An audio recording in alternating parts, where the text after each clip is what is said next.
जनी, देवयानीताई, तुम्ही कशा आहात? बरी आहे. तुम्ही सगळे कसे आहात? ठीक. आणि विक्रम भैया? जनी, साईमा आहेत का घरात? हो आहेत की. त्यांना जरा सांगतेस मी आले. जी, तुम्ही बसा, मी त्यांना सांगून येते.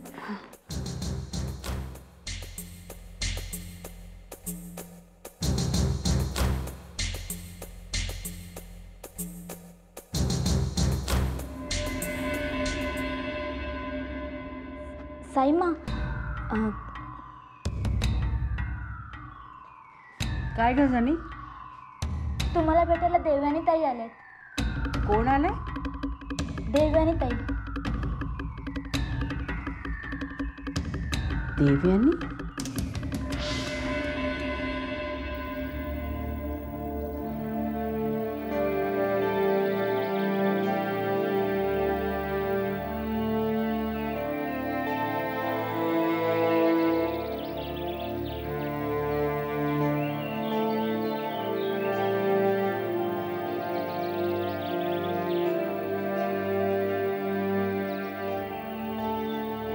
काही बदललेलं नाहीये साक्षी. तेच वळणदार हस्ताक्षर. मला ना लहानपणी सुद्धा हेवा वाटायचा आणि अजूनही वाटतो. बाबा नेहमी मला माझ्या हस्ताक्षरावरून ओढायचे आणि म्हणायचे, हस्ताक्षर असावं ना तर जयदत्तासारखं. काका, एवढ्या वर्षानंतर बाबा बदलले असतील ना रे? कसे दिसत असतील, कसे वागत असतील? साक्षी, अगं दिसायला तर तो बदललेला असणारच, पण माणूस म्हणून तो अजूनही तसाच असेल बघ. का सांगू साक्षी, लहानपणी ना, तुमच्याही लहानपणी फळ्यावर एक सुविचार लिहायचे बघ. सुंदर हस्ताक्षर हा माणसाच्या आयुष्याचा दागिना असतो, पण तो सुविचार सुद्धा सुंदर अक्षरातच लिहावा लागतो हे मला हळूहळू कळत गेलं. आणि मग लक्षात आलं की सुंदर अक्षर हा फक्त माणसाच्या आयुष्याचा दागिनाच नसतो, तर त्याच्या मनाचं प्रतिबिंबही असतं.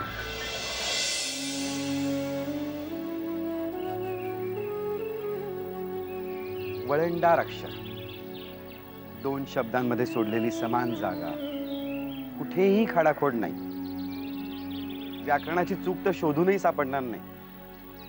सगळं कसं टापटीप टापटिपीत जगणाऱ्या माणसाच्या आयुष्यासारखंच. काका, हे प्रतापराव महाडिक जेव्हापासून आपल्या घरी येऊन गेलेत ना, आणि ही चिठ्ठी वाचल्यापासून मला सारखं असं वाटतं की बाबा परत येतील. तुला काय वाटतं? साक्षी, घराच्या दारात जेव्हा कावळा ओरडतो ना, तेव्हा आपण एकमेकांना मोठ्या विश्वासाने सांगतो की आज नक्की कोणीतरी पाहुणा येणार आहे. इथे तर प्रत्यक्ष जयदादाची चिठ्ठी आली आहे. आय नो साक्षी, त्याला परत यावंच लागेल.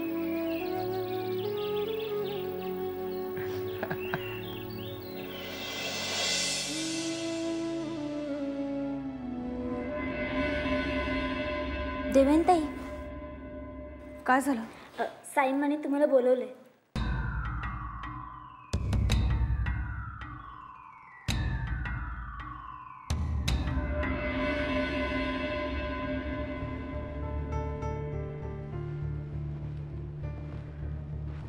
साईमा, तुम्ही असं का करताय?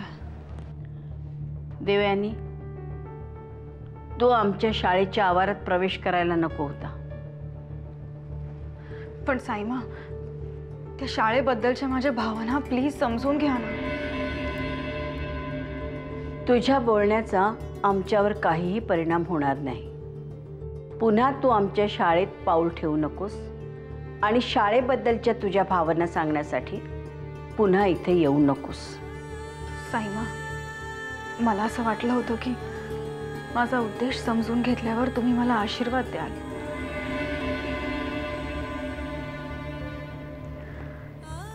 राजेश शिर्क्यांच्या ज्या पिढीनं ती शाळा सुरू केली, त्या पिढीची, त्या मागची भूमिका कदाचित आजच्या पिढीला कळणार सुद्धा नाही, पण साईमा तुम्ही साक्षीदार आहात.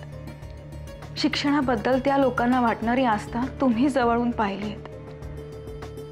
आणि त्याच शाळेला मला आज आदर्श शाळेचा दर्जा मिळवून द्यायचा आहे.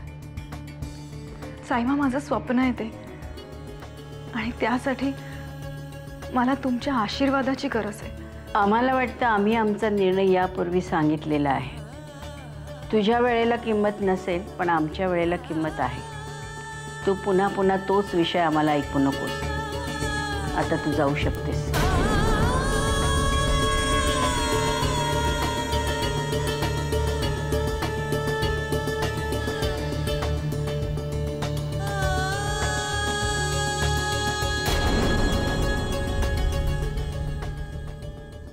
देवयानीताई, निघालात? हो, निघाले. तुम्ही आणि विक्रम भैया कधी येणार तर राहायला? आम्ही सगळे तुमची वाट बघतोय.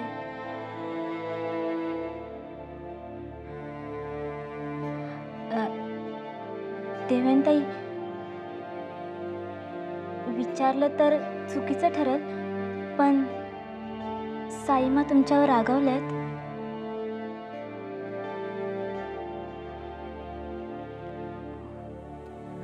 हो, पण तू काळजी करू नकोस. साईमा खूप दिवस आमच्यावर नाराज नाही राहू शकत.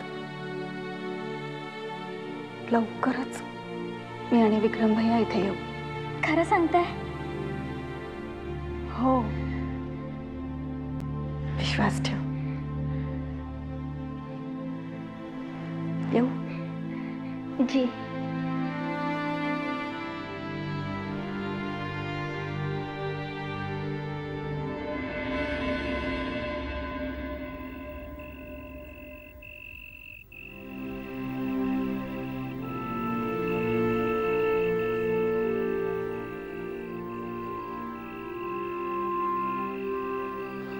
कसा गेला आजचा शाळेतला पहिला दिवस?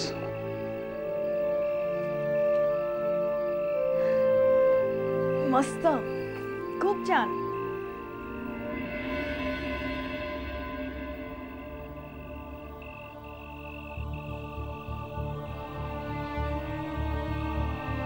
खरंच मस्त गेला का?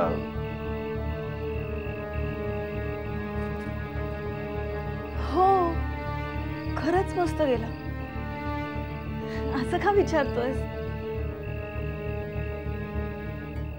देवयानी, का आमच्यापासून तू वस्तुस्थिती लपवून ठेवतेस?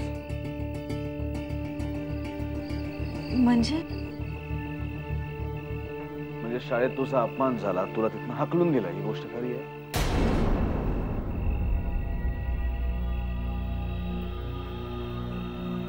हो. मग प्रकरण इथपर्यंत गेल्यावर सुद्धा ही गोष्ट तू आमच्यापासून लपून का ठेवलीस?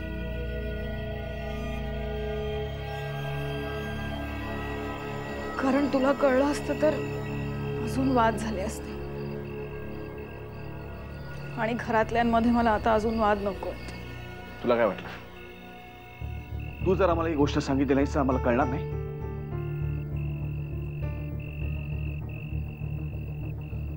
देवयानी, देवयानी, देवयानी, तुला कसं कळलं? कोणी सांगितलं तुला? त्यांनी काय फरक पडणार आहे? तुझा अपमान करण्याची एकही संधी ते सोडत नाही. आता आम्ही त्यांना सोडणार नाही. उद्याच या प्रकरणाचा जाब आम्ही त्यांना विचारणार आहोत. विक्रम, प्लीज प्लीज हा वाद वाढवू नकोस. आम्ही विषय वाढवत नाही देवयानी. आम्ही वस्तुस्थितीला धरूनच बोलतोय.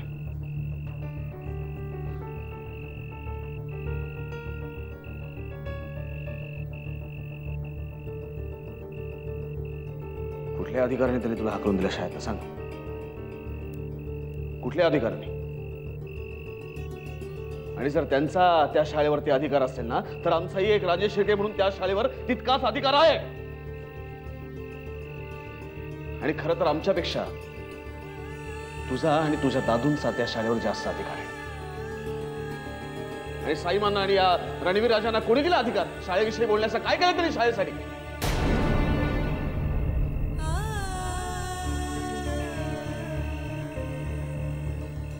साईमा आणि भैयासाहेबांचं बोलणं एवढं मनावर नको घेऊस.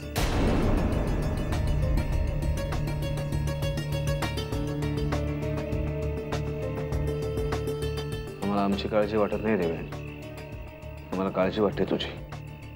तर शाळेत जाऊन शिकवल्याने जर तुला खरंच एवढं समाधान मिळणार असेल तर तू तिथे जाणार आणि उद्या आम्ही तुझ्याबरोबर तिथे येणार. बघू तुला तिथे कोण अडवतं ते. नाही विक्रम, सरस्वतीचं मंदिर आहे ते, तिथे वाद नको. आणि मुलांना शिकवून मला समाधान मिळतं, पण शाळा हाच काय एकमेव पर्याय नाही ना.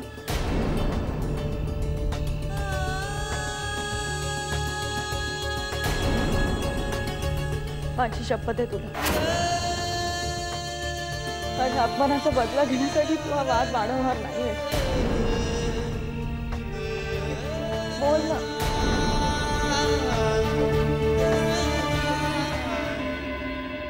शाब्बास नताशा, आज तू आमचं खूप मोठं काम केलंयस. साईमा, तुम्ही दिलेला आदेश मी पाळला, हे तर माझं कर्तव्यच होतं. त्या देवयानीला अशीच अद्दल घडायला हवी होती.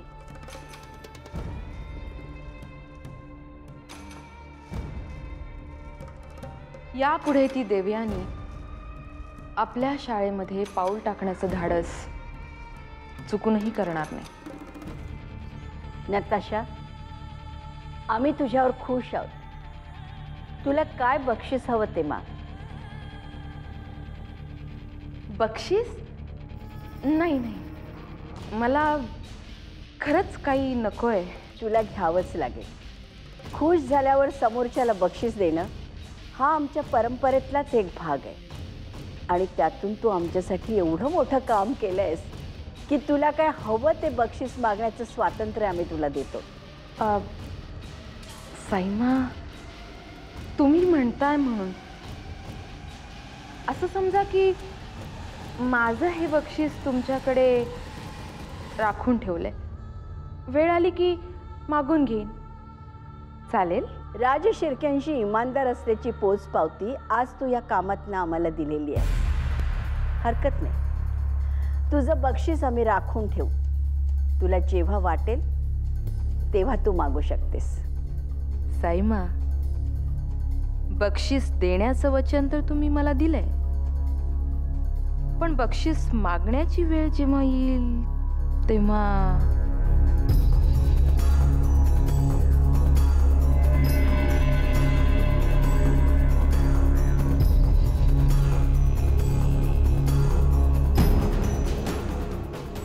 नताशा,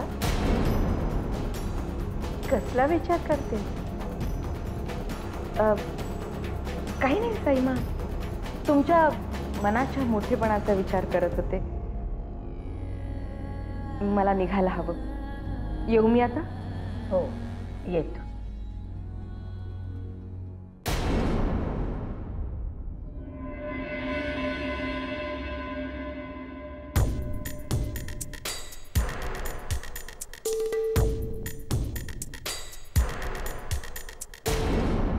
या नताशाच्या साईमांबरोबरच्या गाठीभेटी आजकाल जरा जास्तच वाढत चालल्या आहेत.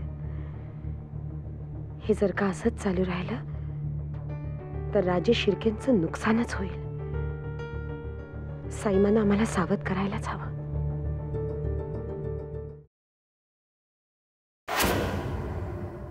आम्हाला तुमच्याशी महत्वाचं बोलायचं आहे. काय बोलायचंय? साईमा, तुम्ही नताशाच्या बोलण्यावरती विश्वास ठेवू नका. ती जशी वागतीये ना तशी ती नाहीये.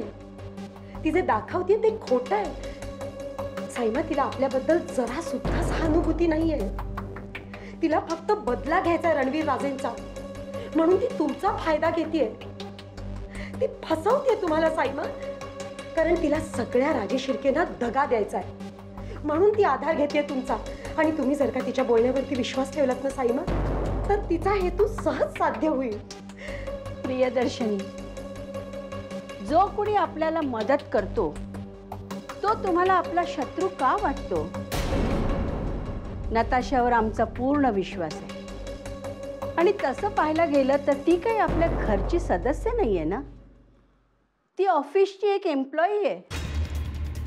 हे बघा, तुम्ही तिच्या विरुद्ध काहीतरी सांगून आम्हाला भडकवू नका. हेच तर आम्हाला तुम्हाला सांगायचं आहे साईमा. नताशा आपली कोणीही नाही, ती आपल्या घरातली सदस्य नाही, ती आपली फक्त एक एम्प्लॉई आहे. आणि तरी सुद्धा तुम्ही तिच्या बोलण्यावर विश्वास ठेवताय आणि आम्ही. बास प्रियदर्शनी, आम्ही तुमच्यापेक्षा खूप पावसाळे जास्त पाहिलेत. आम्ही माणसं ओळखतो, तेव्हा तुमच्या सल्ल्याची आम्हाला गरज नाही. तुम्ही जाऊ शकता.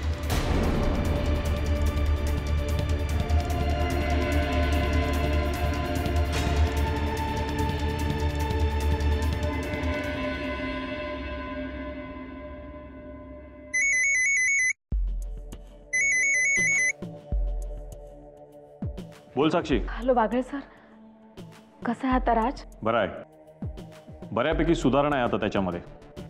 शांत झालाय. तू आणि गोदा काकू इथं येऊन गेल्याचा परिणाम असावा बहुधा, पण आता तसं काही काळजीचं कारण नाही. बागळे सर थँक्स, आणि प्लीज माझ्या राजची काळजी घ्या.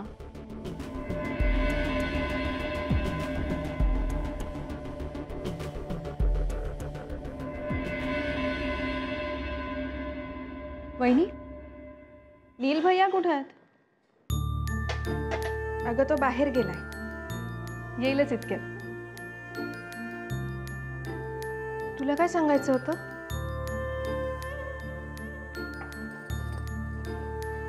भैयासाहेब आणि साईमांनी मला हंबीरराव राजे शिर्के विद्या मंदिरमध्ये प्रवेश करायला बंदी घातली.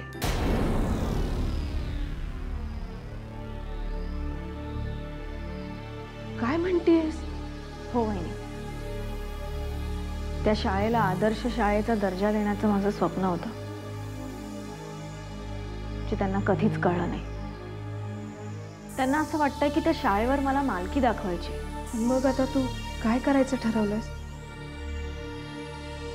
मी ठरवलंय, हंबीरराव राजे शिर्के विद्या मंदिरवर मी मालकी दाखवणार.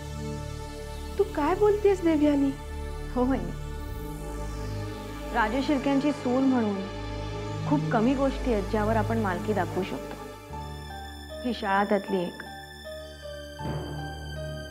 शाळेचा वारसा चालवायला मला खरंच खूप आवडेल. पण त्यांनी तर तुला शाळेत यायला बंदी घातली आहे ना? मग काय झालं? मी याच नावाने माझी स्वतःची शाळा उभी करणार आहे. हो वहिनी. वहिनी, राजे शिर्के घरातील हंबीरराव राजे शिर्क्यांना त्यावेळी शाळेचं महत्त्व कळलं होतं. म्हणूनच त्यांनी गरिबांच्या मुलांसाठी शाळा चालू केली होती. मी स्वतःला त्या हंबीरराव राजे शिर्क्यांची सून समजते आणि म्हणूनच त्यांचा वारसा पुढे नेणं मला असं वाटतं माझं कर्तव्य आहे. बहिणी, म्हणूनच शाळेलाही मी त्यांचंच नाव देणार आहे. खूप चांगली आयडिया आहे. पण भैयासाहेब, मला त्यांची भीती वाटतेय. तू तुझ्या शाळेला देत असलेल्या नावालाही ते विरोध करतील देवयानी. का? वहिनी, ती माझी शाळा असणार आहे, त्याला मी कुठलं का नाव देईन? भैयासाहेबांचा काय संबंध? तसं बघायला गेलं तर राजे शिर्केंच्या बिझनेसमध्ये जो काही नफा तोटा होतो त्याचा आणि आमचा काय संबंध? पण तरीही भैयासाहेब आमच्याशी रडीचा डाव खेळलेच ना. म्हणजे काय झालं? नीलच्या नावावर काही शेअर्स आहेत आणि ते शेअर्स मिळवण्यासाठी भैयासाहेबांनी त्या नताशाला इथे पाठवलं होतं.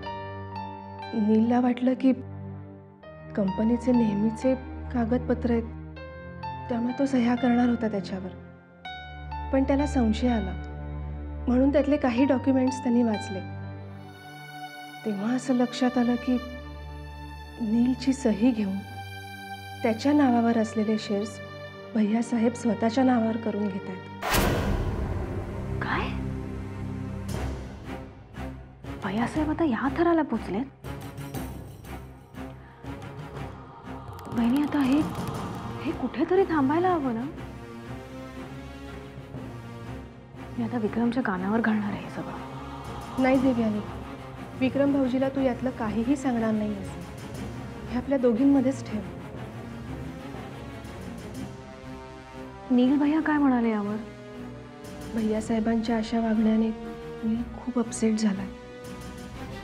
जाऊ दे, तू नको मनावर घेऊस. कपटनीती, सौदेबाजी, खोटी प्रतिष्ठा हे सगळं जपणं भैयासाहेबांना महत्त्वाचं वाटतं.